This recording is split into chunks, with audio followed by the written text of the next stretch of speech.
Welcome to the Weaving of Community.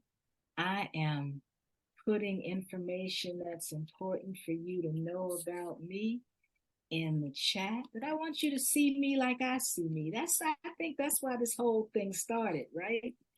Is we wanted people to see. It wasn't anybody trying to pick on anybody. It was just, I want you to see me, just give you a short, you know. So I am the community weaver for those of you who are listening later. And what's important to know is shameless majesty. That's what I'm working with. And just inviting you to understand, why are we doing all this? Why that lady in pink? Lipstick matching. I hope somebody's paying attention. Anyway, because this is association. And so much misunderstanding happens when we say we want to do community, but really we want to do this, and nothing's wrong with that, you know. But this is community. Okay. And so we just need to know what we're talking about. Okay. And where you want to be. Some places you might want to be in association, but this is the place where we're in community. And it's hard, which is why so many people don't want to do it. And there's so many misunderstandings. But here at the Boomi Sparsha and community weaving, we want to be clear, and that means being connected and learning things and rolling eyes at each other, even on Zoom. Yeah, and being comfortable with that, because that's what happens when you're together. It's not friction, is warmth. It's not just, it's where you get warm, particularly when it gets cold, and this world is cold. So inviting everyone to maybe give yourself a little squoze, a little squeeze of appreciation. Look at me. I'm here. I know people had plans for me, but it was not to be here. So taking that in, perhaps taking a breath. And I'm inviting folks to come off mic and share your name and what's important to know about you if you want to. See, this is 18 and over, so it's agency, right? This is an invitation.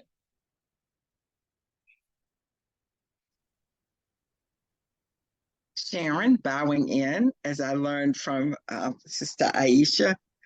I am a 65-year-old free Black woman, and my mission in life is to live whole and free and to support other people in living whole and free.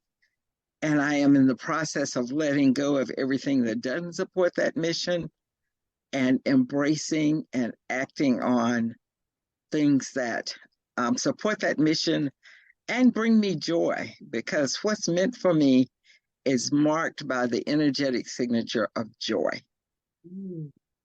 Bowing out.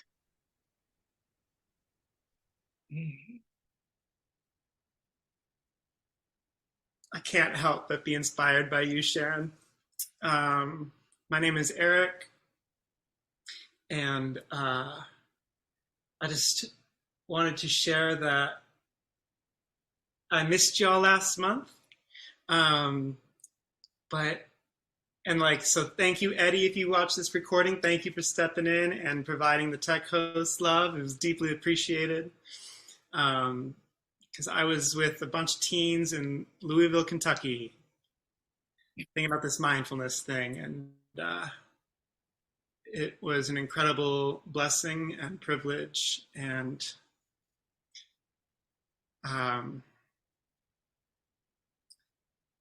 what am I saying? I want to say that I was able to show up for the teens last month that I was working with in a way that I wouldn't have been able to without this kind of basis, like all these angels around me, all of you, just reminding me of like some simple good sense, And So just wanted to bring in those ripples, you know, the impact that this kind of gathering has, and wanted to celebrate that and bring that to the altar today.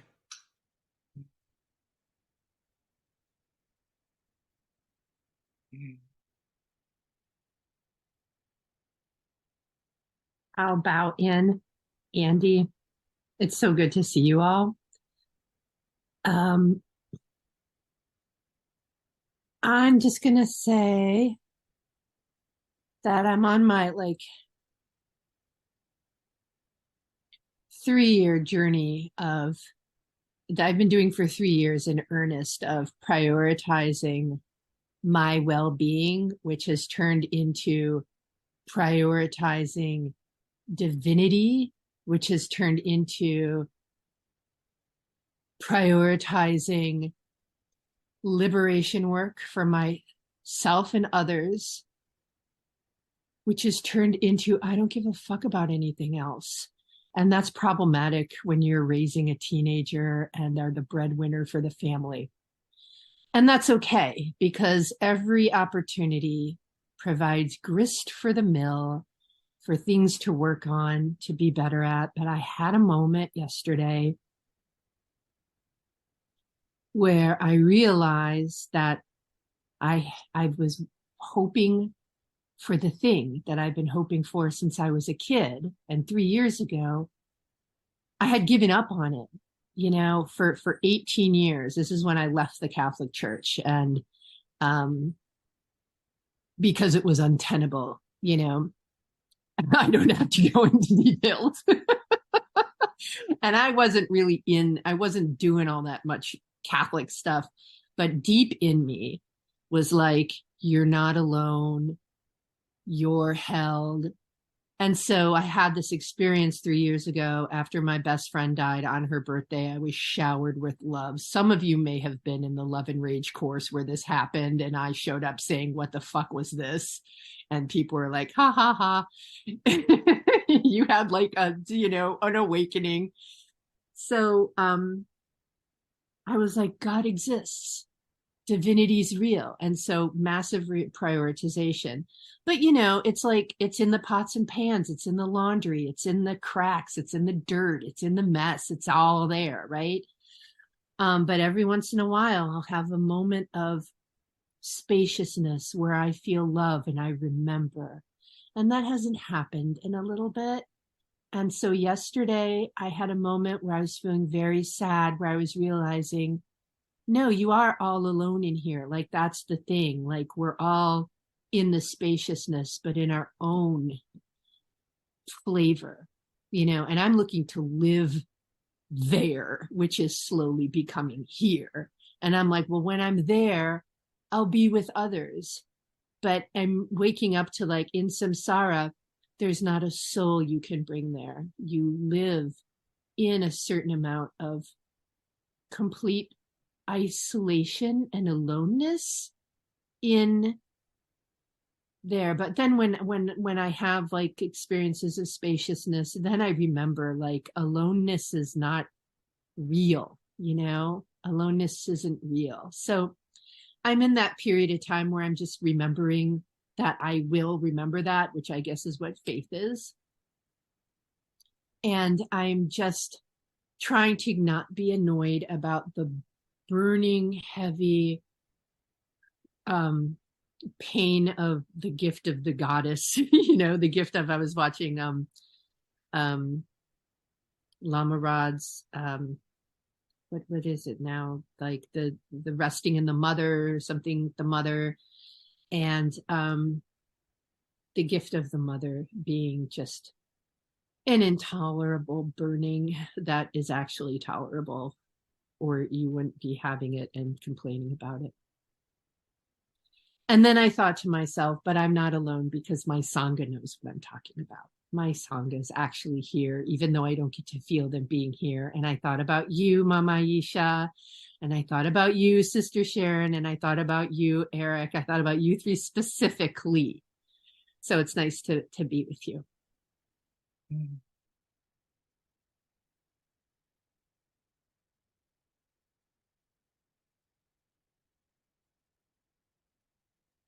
bowing out.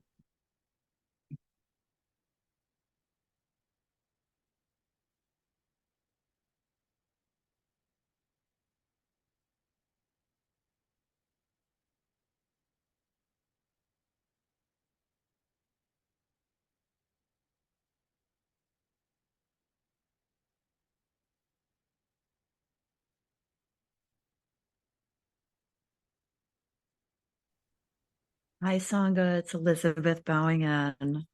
I use she and her pronouns, even though I really, really don't believe in that shit at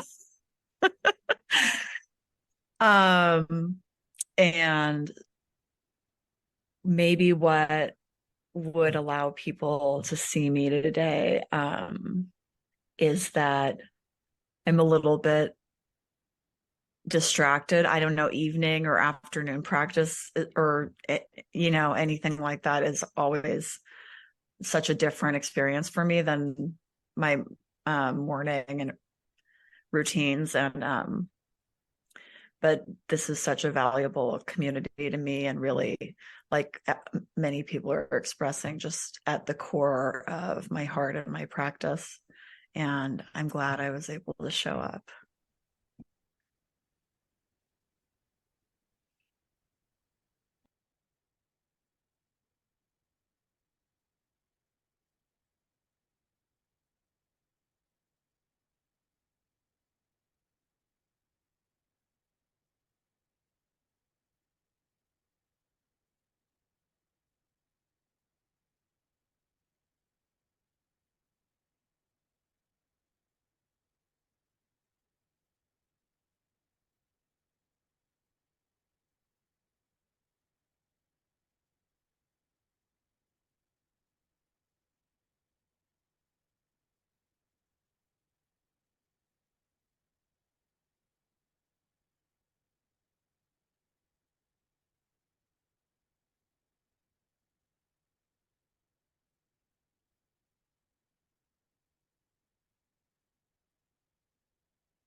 I want to make sure that those who haven't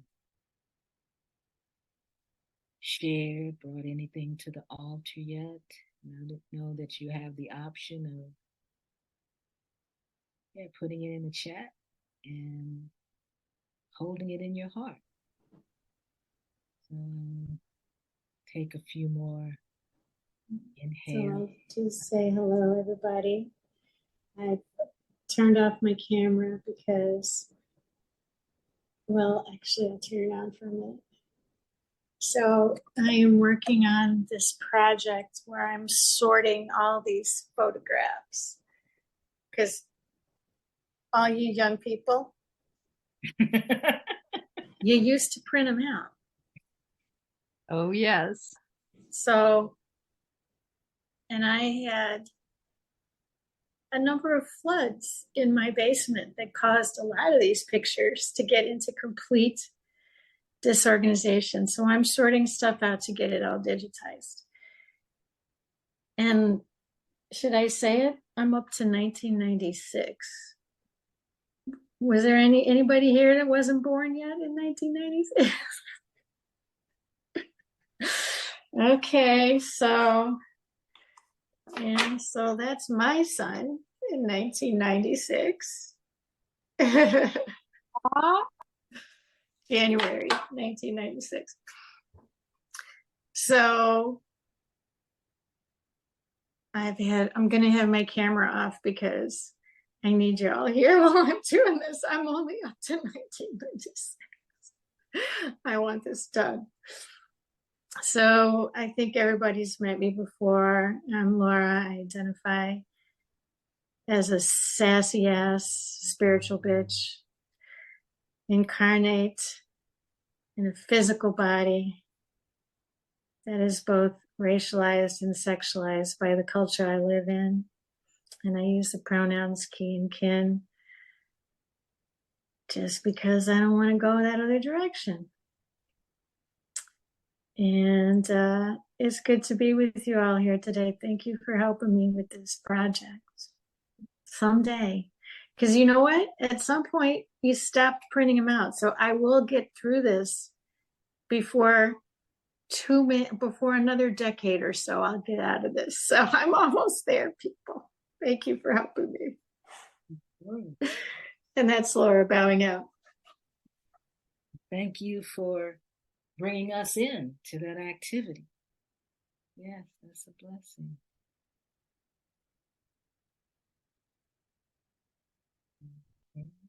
Hi, Dominique Bowingham. I use the them pronouns and I live on Ghanaian Land near Montreal. I'm very, very tired. That's what I'm bringing. So I'm not sure if I'll be able to stay the whole time. But I'm happy that I showed up even for a little bit. Yeah, thank you. Bowing out. Thank you. Thank you. Perhaps taking a breath and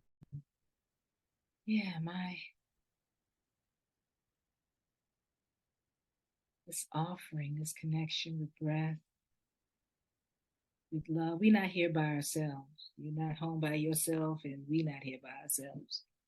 There's energies, there's deities, there's angels, there's all kinds of things going on, delighting in us and wishing the very best for us, and able to be with all the unskillful stuff that we do, because we're human. I don't even know if I want to call it unskillful. It's just human stuff. It's just human stuff. I wanted to talk about the Five Remembrances, because when I was first introduced to it, it seemed to push away from the truth that we are a multiplicity of one. Those of you that know me, I ride on the delusion of separation. Anything that we think we separate from, we in delusion. Okay. Young, old, any kind of body shape, whatever, animals, rocks, whatever. And when this was brought to my attention, it seemed like a threat.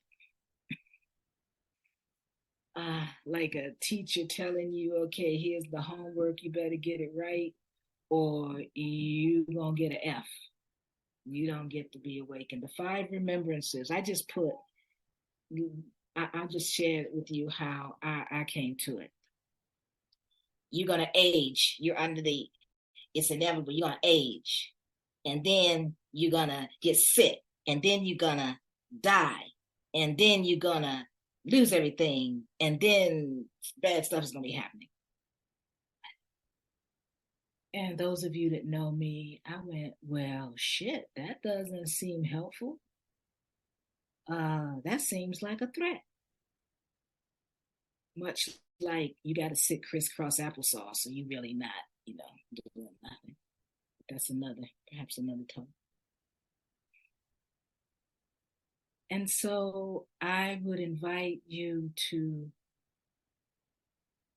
recalibrate, because the dharma, this path, is about freedom. And I can't be free if I'm scared. That's like, you're going to whip my butt to make me do better. You're going to make me scared of you. I don't know if I'm going to connect that with doing better. Even when I do it to myself,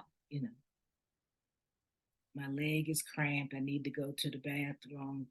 But I'm going to sit here, crisscross applesauce, and clench my chest, my teeth, and wait for the bell. And when I encountered these Five Remembrances, that's what it felt like. But I would like to offer, because you see, we're a multiplicity of one. Thich Nhat Hanh believes, I believe, and it's always been the truth, but he said, believe the next Buddha will be community. But this is community. And if I'm scared, of myself, much less you, how am I going to do this? I mean, it's a wrap because I'm definitely not going to do this because I know how messed up I am, whatever. That doesn't support freedom. That doesn't put me on the freedom road. So I wanted to share, first of all, you have to figure out what your freedom road is. I think I did a community thing on joy a year or so ago about joy. And some people like, well, how do you do it? Which was surprising to me. That was a good, well, baby, you got to figure that out for yourself. I can tell you about my journey and perhaps some of that's exception, but see, here's the thing, there's no workaround. Shouting at the teacher, shouting at yourself, shouting. It is at some point I stopped crying and shouting and trying to figure out what is all this. Asterisk for those of you that do not know me. I am not suggesting spiritual bypass. I'm not suggesting. Okay, in the asterisk. What I am suggesting is what will serve you on the freedom road. And I have found what will serve me is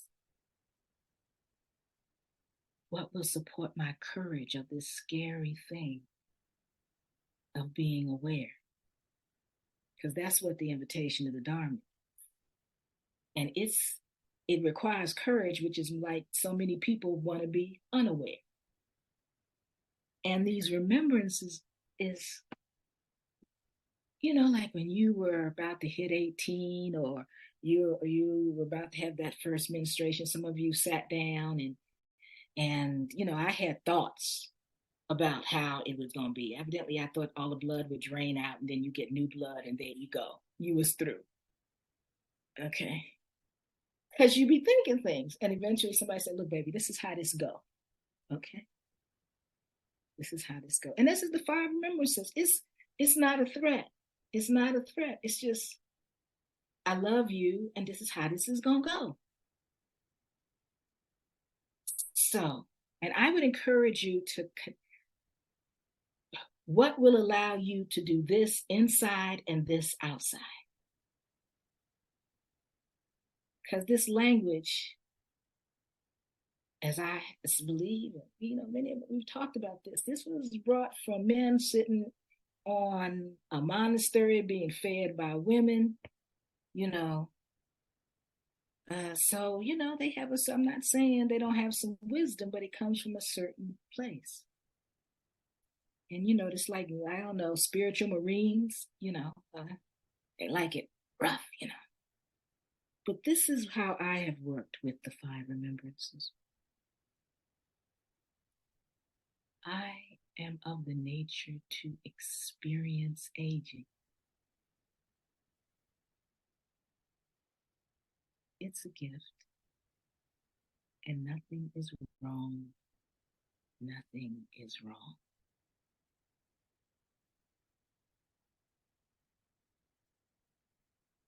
I am of the nature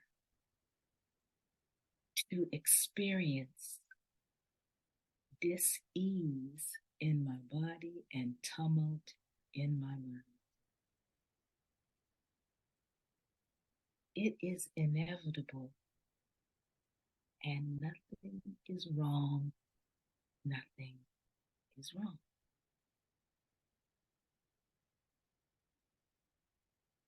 I am of the nature to experience dying, held into that next mystery by a lineage of love and care. It is inevitable, and nothing is wrong.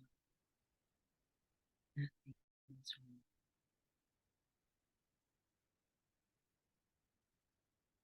I am of the nature to lose everything I love, treasure, and attain.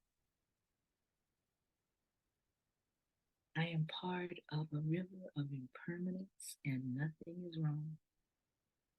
Nothing is wrong.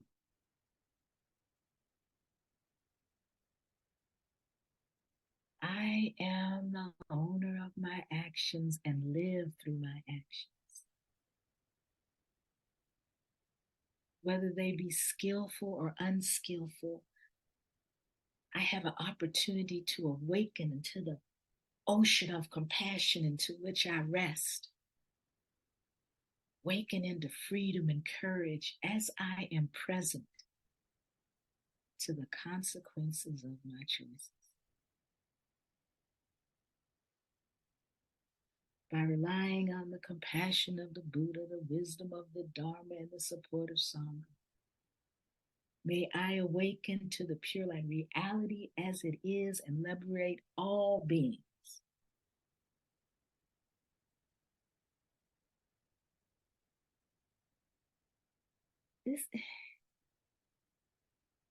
It's not a threat, it's just saying, baby, this is what you're working with. This is what you're working with. It's not a, you didn't do nothing wrong. You know, we all doing this. We all doing this. Maybe we live in the outhouse. Maybe we live in a penthouse. Maybe we live someplace in between. Maybe we got cuddles as a kid. Maybe we got hit all the time. Maybe nothing is wrong with us. See, once I figured out nothing was wrong with me, I figured out nothing was wrong with you. And then we can do this.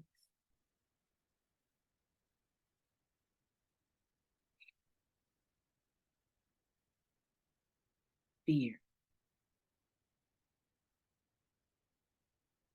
and shame, which is the same thing to me.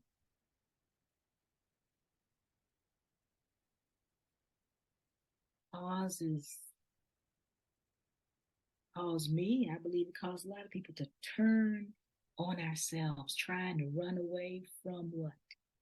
This is the playground. You got these swings.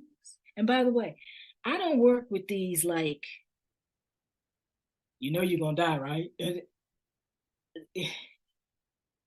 No, it don't work like that for me. I have a practice of looking about how does this shifting landscape doing? What's she doing today?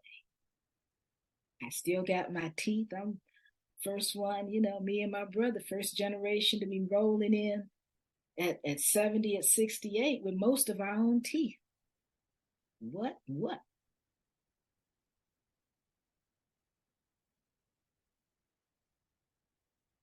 I got this path says, baby, look at what you got. You're on the freedom road. Okay. The knees might creak a little bit, but they move. It says your attention. May I have your attention, please? But it's not some harsh teacher. It's can I have your attention, please? You're breathing. Look at that. You're breathing in and out, and look at how them hips are a little bit rounder, moving side to side. Look at that. You move just like your aunt. I finally got my aunt's body. She was walking down the aisle at the church, and I went to the somatic class, and they said, that's how you're supposed to do. You're supposed to be moving your hips when you walk, not your legs. This is an invitation to say we don't have to perform for ourselves or anybody, because we can't do this. We can't do this if we perform.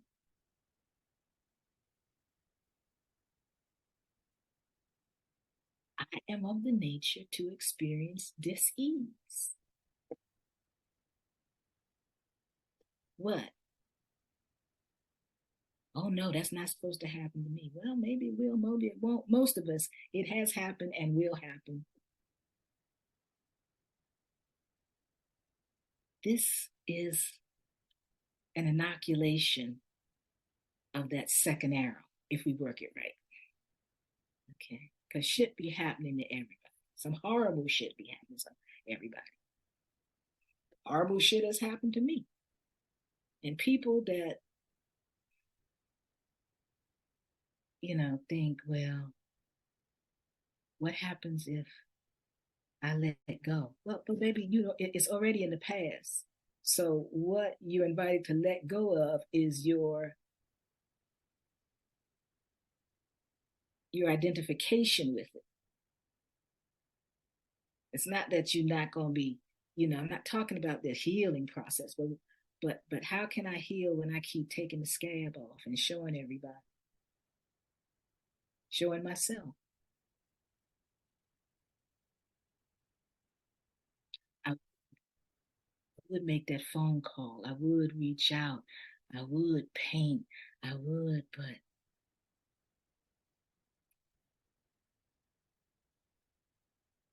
I'm not saying this. I did this shit. I don't talk about what I didn't do. Okay.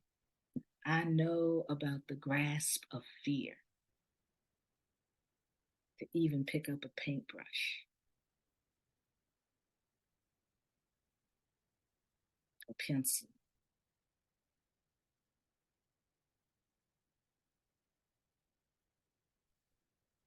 What this path calls for us, once calls us. It's an invitation, you know, for real. This shit gonna be happening whether you want to. I don't know if you ever had a friend and they stay telling you some nonsense, and you might try to say, well, that doesn't seem like a good idea. My grandmother had a friend that went to the motel with a young man, and yeah, that didn't work out. And she called my grandmother and said, girl, I told you, but I'm gonna come and get you. I'm gonna talk shit about you, but I'm gonna come and get you. That's this path. And us, and if you got some down people, it don't require that we be, well, I guess you ain't got to do that shit unless, that's the shit you like to do. But we can be in connection and say, baby, I told you not to go to that motel. And we can have humor with it, even with ourselves, right? It's like, Laura intervenes with me about eating sometimes. And I go, yeah. And I go, oh, that's right, you didn't eat. Have Laura in my ear. You know what I don't do now? I don't show up nowhere without eating some food when Laura's in that joint, okay? That's what I don't do, okay? And that's a blessing. And that's the community. See, that's the, Ayesha, have you eaten? And I told her keep her ass at home today because it's 4,000 degrees where she lives. And she'll need to be getting some tomatoes somewhere from somebody. The tomatoes will be there. Thank you, Dominique. Thank you so much for coming, sweetheart. Bye, Dominique. Yeah. It's humorous. It's joyful. These people, you're gonna age, and then you're gonna get sick, and then you're gonna die, and then that's some corny, inappropriate shit. That's, I guess for me, that's five remembrances for squares. Okay, I don't know. Okay, all right. If it makes you feel better to be on that tip, okay. I'm not. You do you. But I am suggesting that for this, we need to embrace our human lives. And the remembrances are, just remember. And by the way, I do want to say, I'm not talking about the ultimate, because a lot of times when I was introduced to this, the ultimate, I know that, there's stuff that makes noise on my body that didn't used to make noise. Okay. I can still get out of bed. It's people that used to like you that don't like you no more. And it's like, yeah, I know it's impermanent. It's no, I don't have to be mad. The remembrances are an invitation to clarity. That's all. We don't have to be mad. We just have to be clear. But that's not easy because a lot of us have run from what is.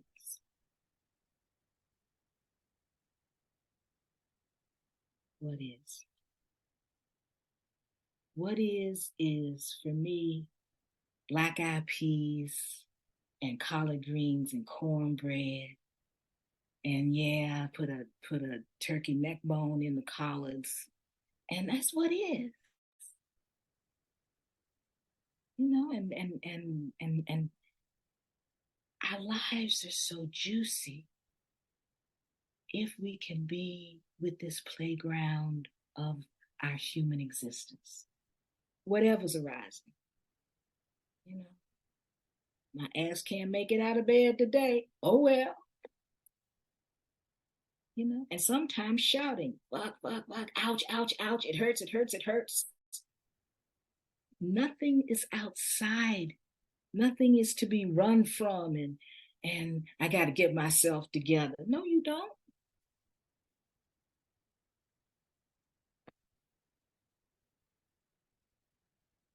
You together. See, that's the delusion that you're not together. You together.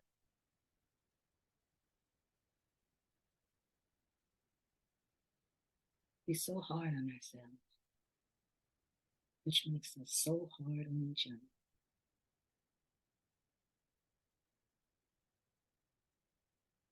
When I met you, you were Fred, and now you Shamika. Okay, it's impermanent. Stuff be flowing around. I used to have a body that did everything, and now it don't hardly want to do nothing. Yeah, that's a human experience. I'm not going to say don't have grief around that. I'm not talking about that. Return to my asterisk. But I'm talking about being free. I don't know about you, but it's hard for me to be free and miserable. I can experience freedom and be in pain, grieving things, because I'm human. But the longer I live, and this is the gift of my age, and in fact, Lama Ra taught on this a long time ago, holding stuff lightly, like Abby Lincoln said, if it's mine, it's going to be all right, you know. We don't have to be mad at ourselves. I don't have to be mad at anybody else. And I can't, it's wrong to put somebody else in charge of my lack of clarity and then be mad. Because they're supposed to know that I really didn't want to do that, but I did it, and they're not even grateful that I did what I didn't want to do.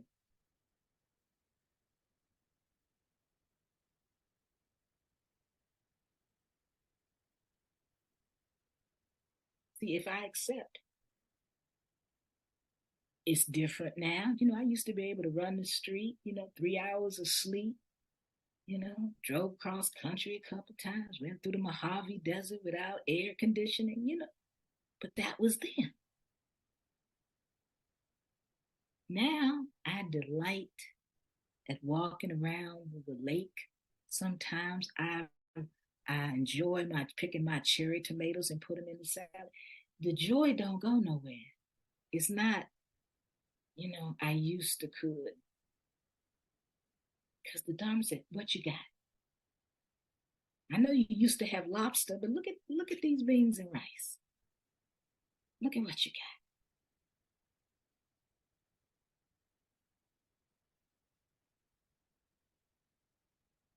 We do not have to exist in a state of aversion and amnesia. Okay. When we're with our true selves, connect to the messiness, the shittiness. Because what is that? No mud, no lotus. That's cute. If you don't have manure, if you don't have some good shit, you ain't growing up. Okay. You ain't growing up. You can put some artificial flowers in there though, and I guess somebody will appreciate it. I'm looking at my garden now, and it's changing. It's lost that early, abundance, and now nothing's wrong.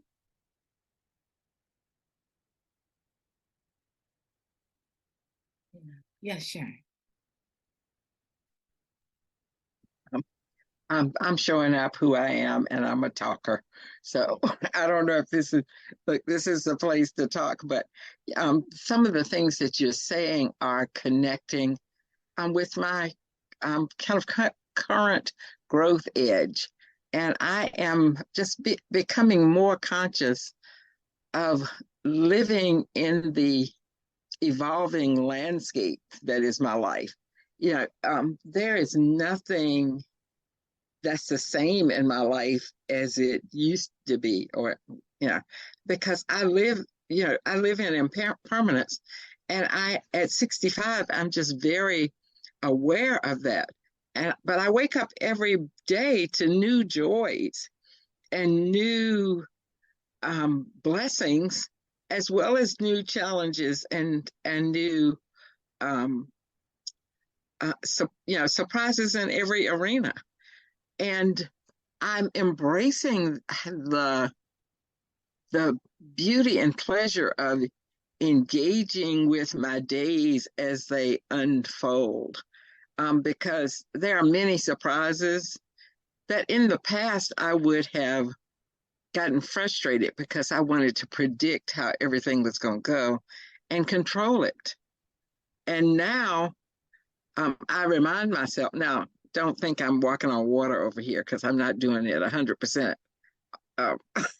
Yeah, but this is what I'm learning and what I can speak to from my own experience now, that I have periods where when something goes differently than I expected or even wanted it to, I can pause, take a breath, and say, this might be God giving me an unexpected gift. And I'm going to be open and curious enough that I don't miss that, if that's what it is. And so that shift of perspective, that whatever is happening came through the hands of the divine, because nothing in my life comes any other way. And it's up to me to be present with it, whether it's a puzzle to solve or a treat to enjoy. And so I'm endeavoring to be in that perspective, that it's really beginner's mind. I hadn't called it that, but just to let every moment be new, and to experience what comes as possibility and not necessarily a problem. So, Sharon, bowing out. Thank you, beloved Sharon. I'll end in just a moment. I do want to share. It's so been important for me to not make a blessing a problem.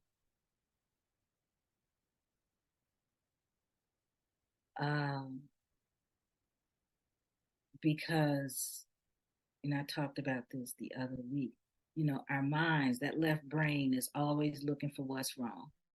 Separation, separation, separation. And particularly those of us that can breathe and got food, shelter, and clothing. It's not a hierarchy of who's got more and who's less, but it's for me, I am being aware and offering appreciation, extra appreciation, particularly for those in Maui, that's being displaced. The developers are running in and doing like they do. What can I do? I can bring awareness, send metta, and be more awake in love, not in information. I mean, I know some of y'all that got that CNN life, but I don't. But, because, what are they telling me? But that's the thing. That's be more free, be more free, be more free. I And particularly as we age, walk in a room, what did I come in here for? I have seen people almost lose their mind and want to do a whole page of what this may mean. Second arrow, third arrow, fourth arrow. That means I got some steps. I'm going to ask Spirit, would y'all please get what I was remembering? And often they do. It don't mean nothing. It just, that's what happened. So I'll end with this. I share this all the time, but I think this speaks to what you were saying, Sharon, and what all of you have spoken about. Everything is waiting for you. Your great mistake is to act the drama as if you were alone. As if life were a progressive and cunning crime with no witness to the tiny hidden transgressions. To feel abandoned is to deny the intimacy of your surroundings. Surely even you at times have felt the grand array, the swelling presence and the chorus crowding out your solo voice. You must note the way the soap dish enables you, or the window latch grants you freedom. Alertness is the hidden discipline of familiarity. The stairs are your mentor to things to come. The doors have always been there to frighten you and invite you. And the tiny speaker in the phone is your dream ladder to divinity. Put down the weight of your aloneness and ease into the conversation. The kettle is singing even as it pours you a drink. The cooking pots have left their arrogant aloofness and seen the good in you at last. All the birds and creatures of the world are unalterably themselves. Everything is waiting for you. Thank you for helping me and helping each other not commit the mistake of believing that we are alone. Ayesha bowing out. And before we take a little break, and then we're going to come back. Eric is going to play some music. Please take care of your needs, and then come back and share your wisdom songs.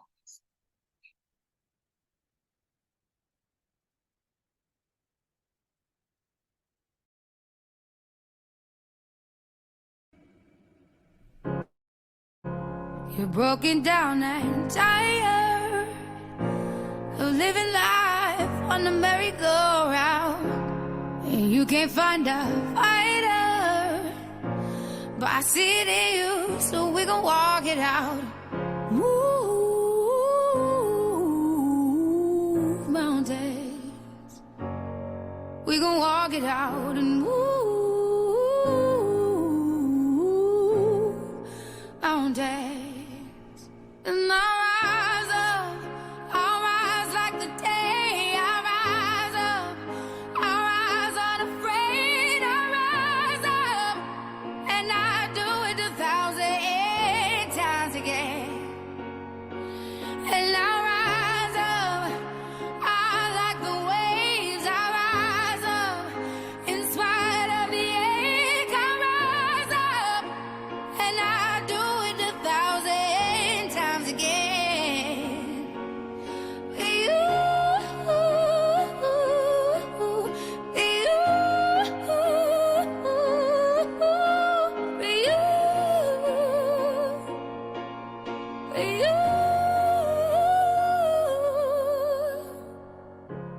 The silence isn't quiet, and it feels like it's getting hard to breathe. And I know you feel like dying, but I promise we'll take the world to its feet. Move mountains. to his feet. Move mountains. And I'll rise up, I'll rise like the day. I'll rise up, I'll rise unafraid. I'll rise up, and I do it 1,000 times again.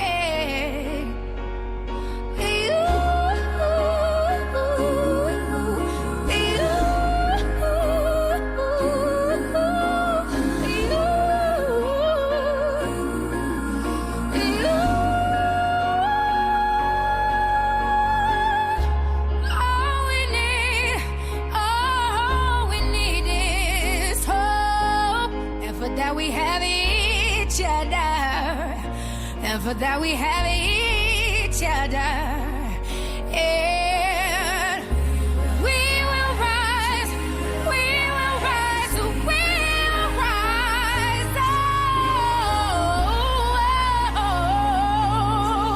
we'll rise. I'll rise up, rise like the day. I'll rise up in spite of the ache. I will rise 1,000 times again, and we'll rise up. I like the waves. We'll rise up in spite of the ache. We'll rise up, and we'll do it 1,000 times again.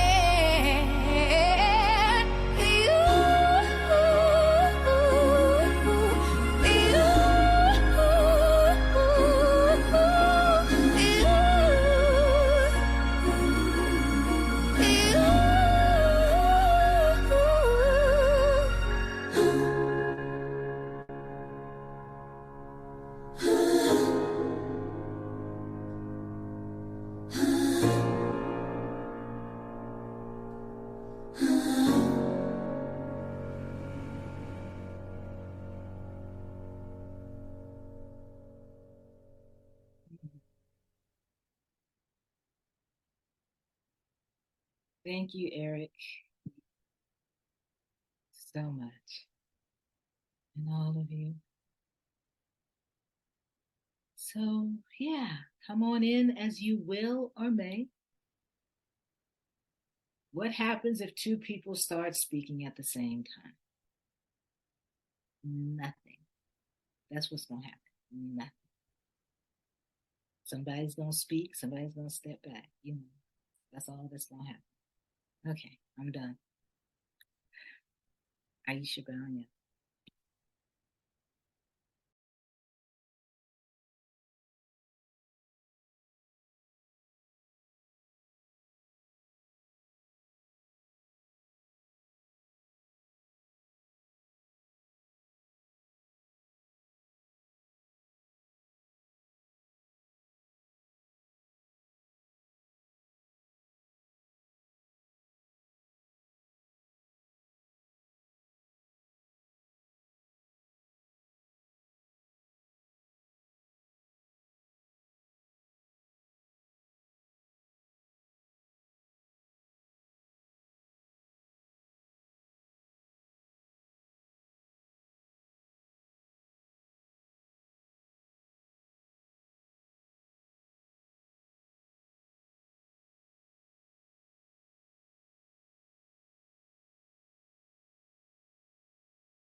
I see the link to the David White poem in the chat.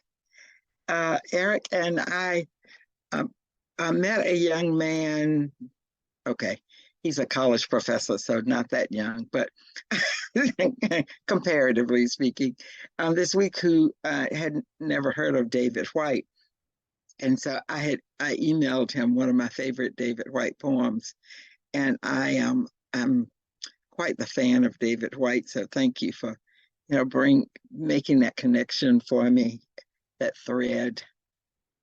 One of my friends here said she described him as to the same guy as a poet who is working to help white people get free.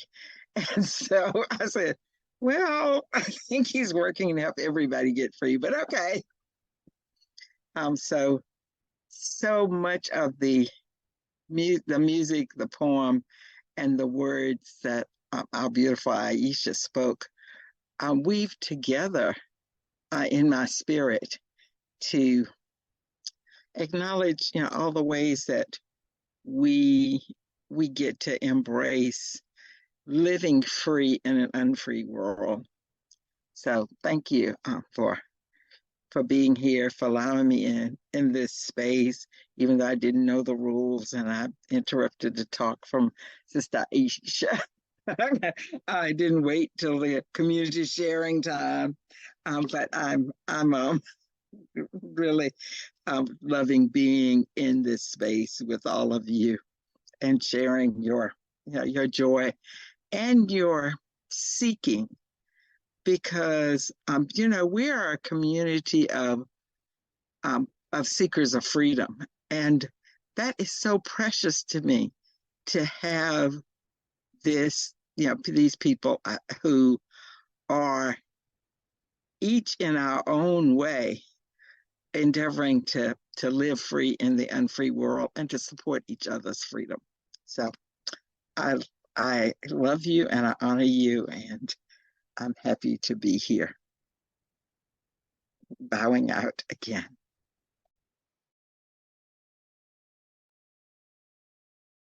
Ayesha bowing in briefly to give you the rules. We not late, we not wrong, we not sorry. Elizabeth, would you stay on me till I get the daggone t-shirts, baby? Yeah, them's the rules. I'll facilitate that. I'll help facilitate the t-shirt. Yeah, just say Ayesha, girl. Yeah, okay. Ayesha. Thank you, Ayesha. There.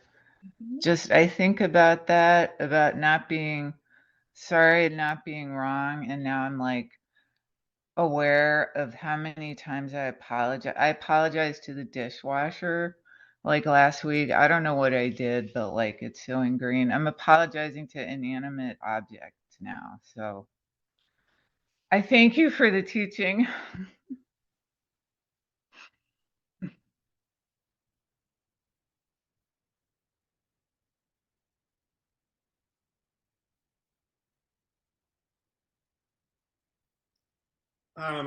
I'm feeling inspired just to share this journey that I'm currently going through with this book. And I'm sure it's problematic in infinite ways, and it's giving me something. So ain't that how it goes? But the Ragamuffin Gospel, and it's by this Brennan Manning, and alcoholic Catholic priest, and ragamuffin, and it's about grace. And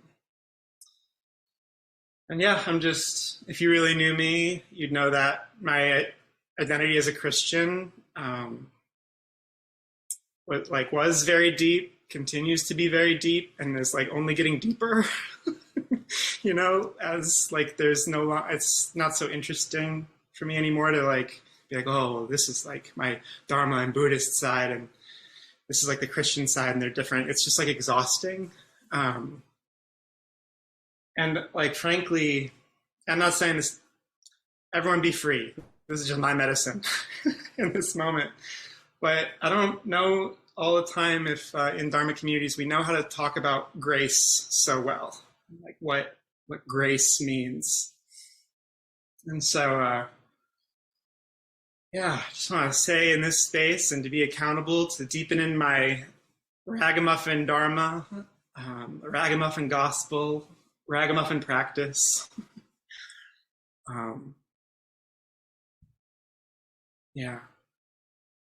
I also am feeling inspired just to speak gratitude and appreciation, for lack of a better term, the Black prophetic tradition, which like makes this notion of grace meaningful, you know, like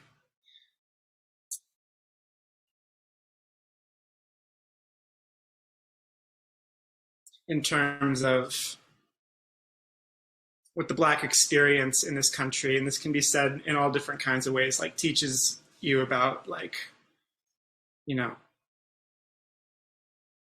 as James Baldwin would say, like, it's a miracle that we have, you know, there's not a killing spree, you know what I'm saying? Like, and that there's like this continued investment in communities and loving and like, and so may grace like have that level of depth and clarity and wisdom. Because I think sometimes for me, it's like I have a, like, the love is so conditional, the grace is so conditional. And then like when I think about, you know,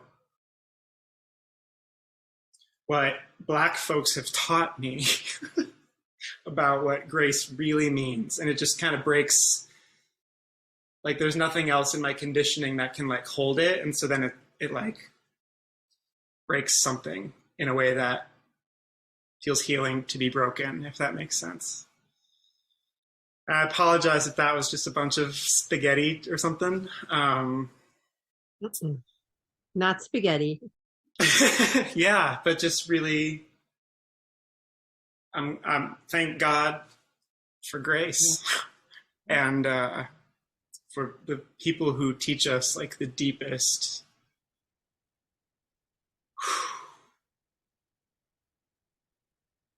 the vastness of grace. I'm like, sometimes I'm like, space, we can talk about space so much, and sometimes it's just like become this like abstract philosophical like, oh, space. And then I like was reinvigorated by like, oh, what I mean by space is grace. And so I'm just thinking about that stuff. Thank you for the chance to share my ragamuffin coherence.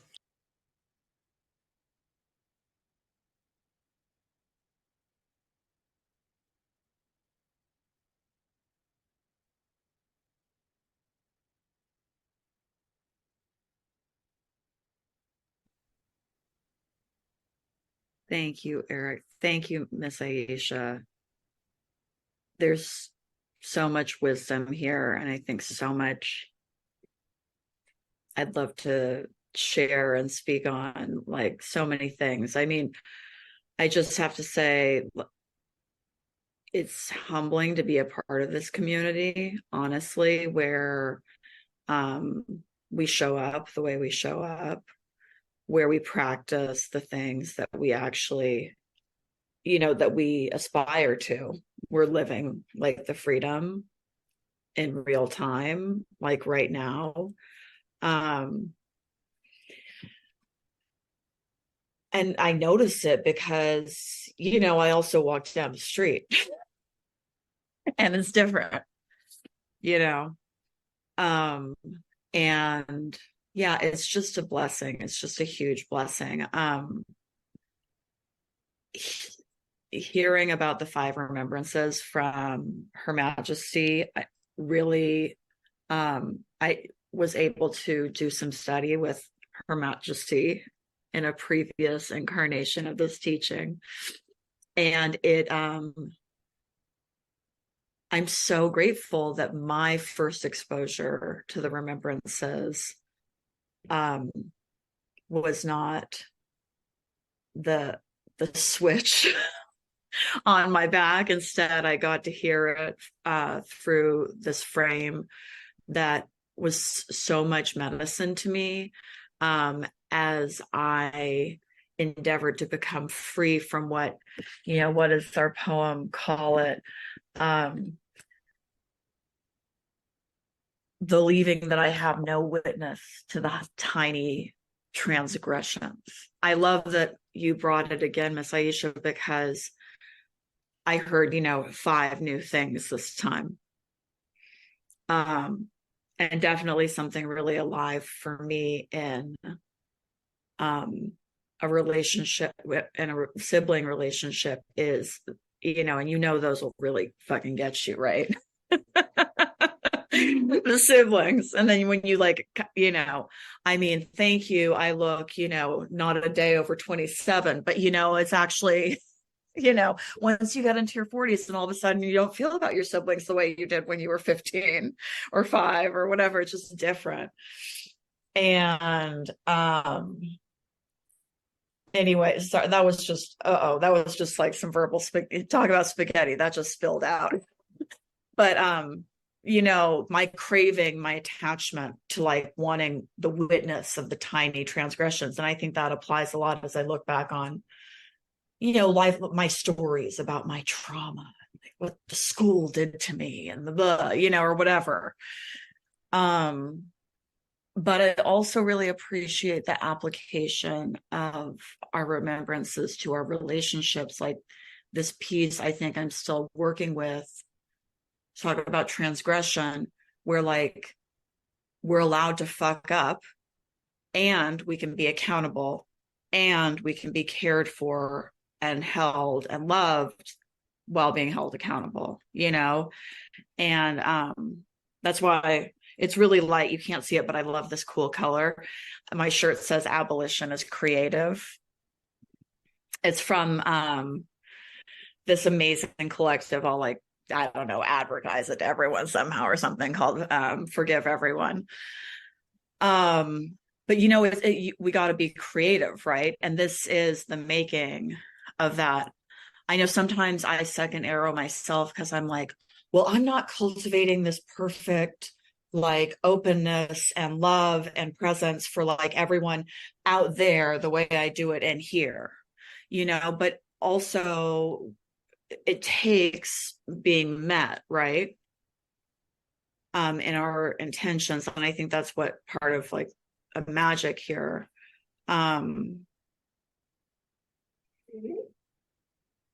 So yes. So thank you so much.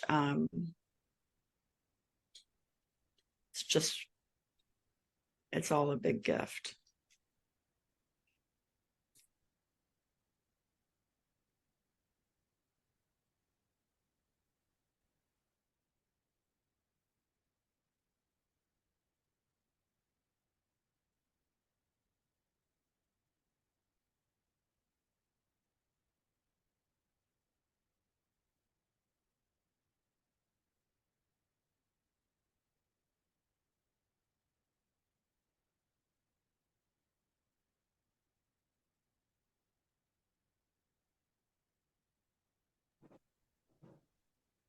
So I would like to join the verbal spaghetti.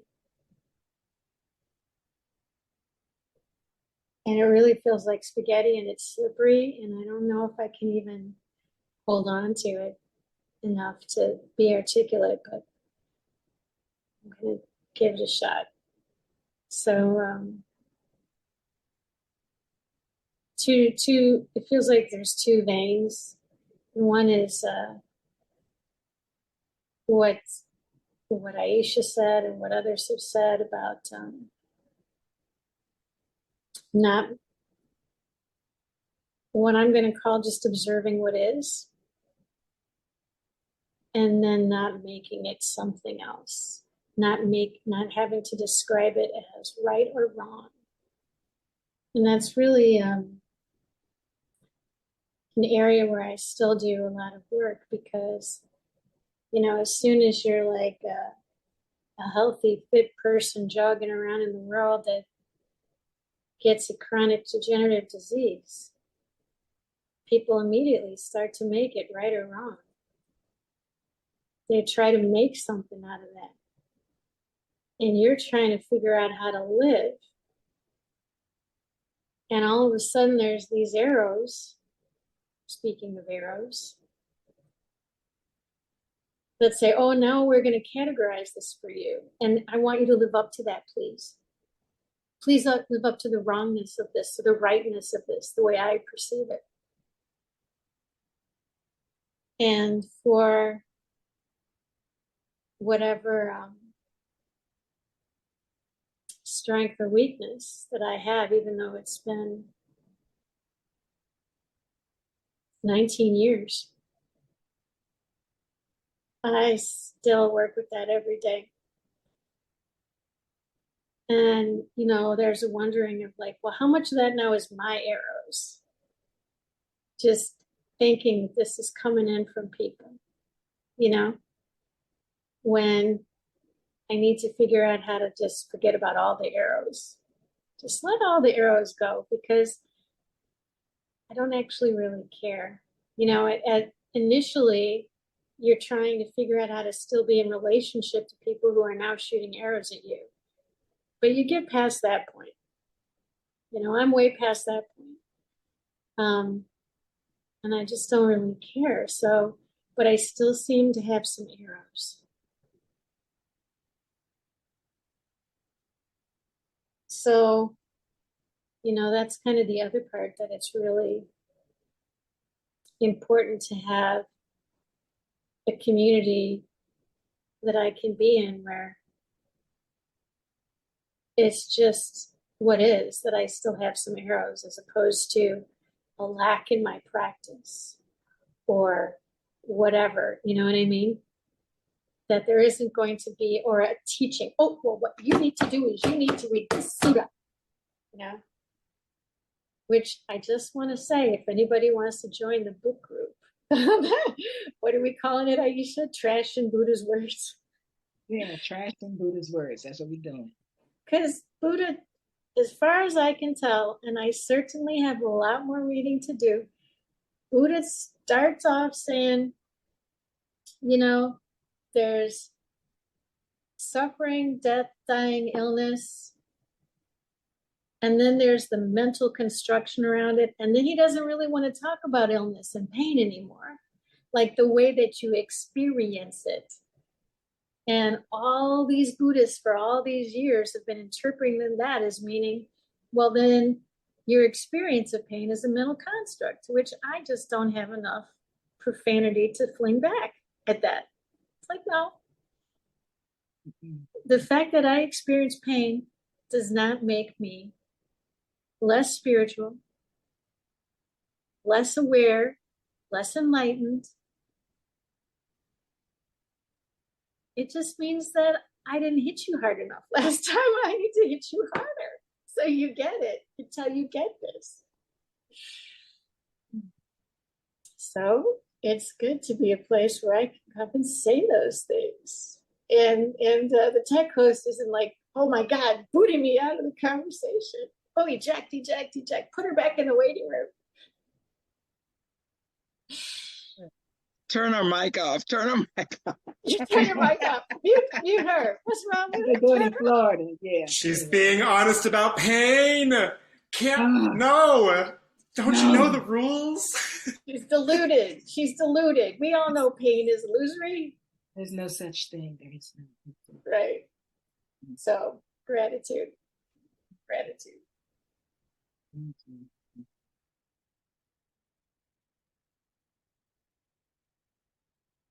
I just want to say what a gift and a mercy it is for me to be here. Because everybody don't roll like we roll. Okay. Everybody, you would think.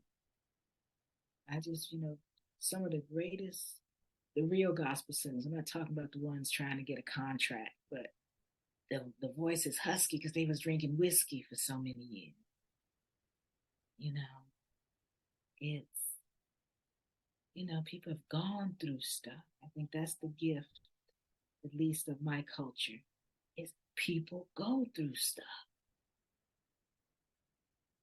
We didn't do nothing wrong. We going through stuff, and it's hard.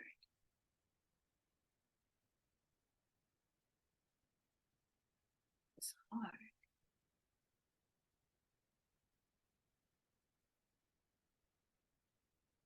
And so holding ourselves in exquisite self-compassion.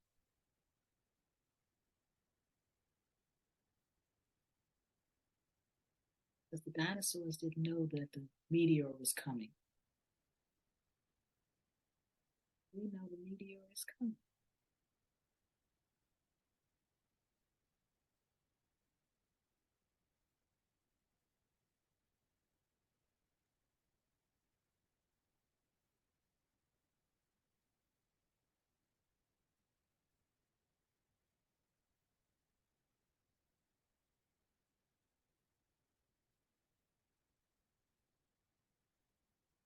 And it's a gift to be in a community that's not scared of Jesus, Allah, Muhammad, Oshun, Black Tara, not just the green one, the black one too. You know, because this dharma don't give a fuck about our constructs. It wants us to be free. Okay.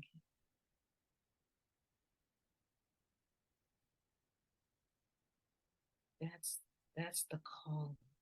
That's the invitation. Come be free. Bring your broke ass, your broken body, whatever. Jesus said it, right? Bring me your, come on.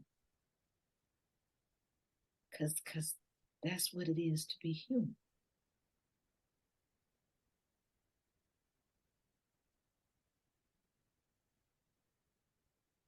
And let us help each other not be afraid.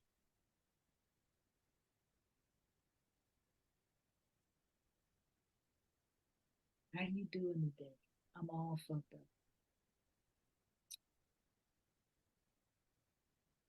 How you doing today? I had an exquisite time eating stuff I wasn't supposed to eat, whatever it is.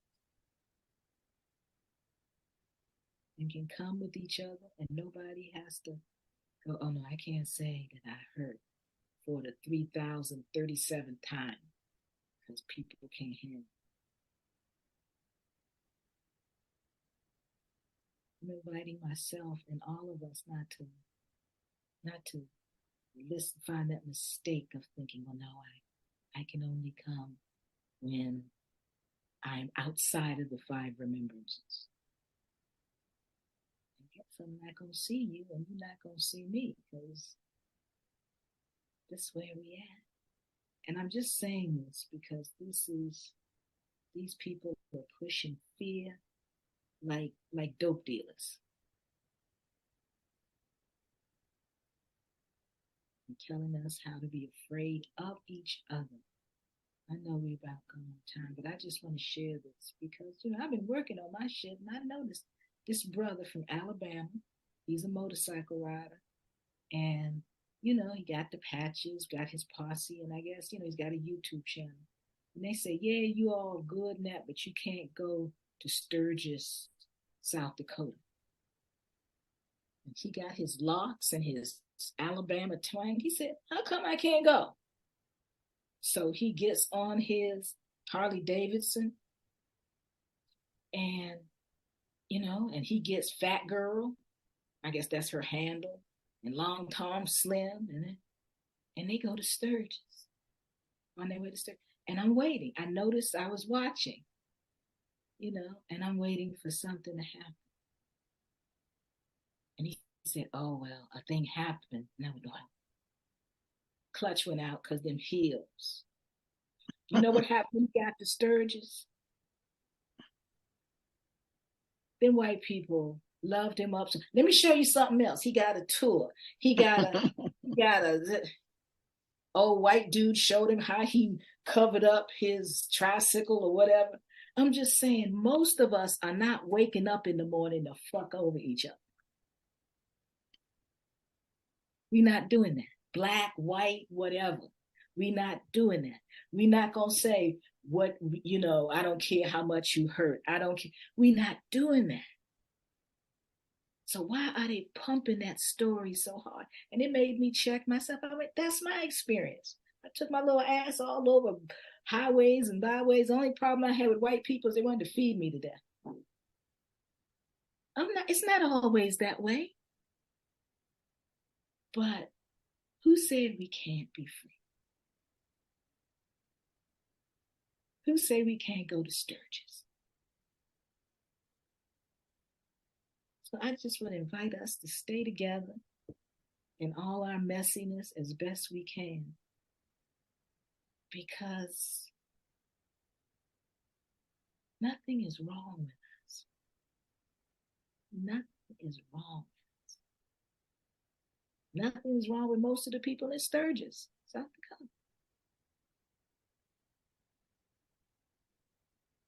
So y'all are a blessing. You know, y'all know I don't respect the colonizer time, but I respect those that live within that construct. So appreciating each and every one of you. Please hold me up in prayer. I'm holding y'all up in prayer. May we not be pulled into these dark desires of separation. May we not be entranced by the call to hide. May we not fall for the okie doke.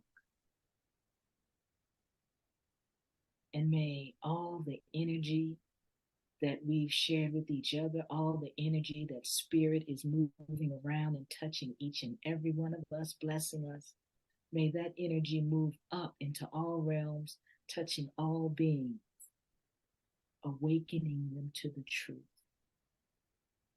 that we are all free and nothing is wrong with us. Ashe, Amen. Namo Amida Butsu, may it be so.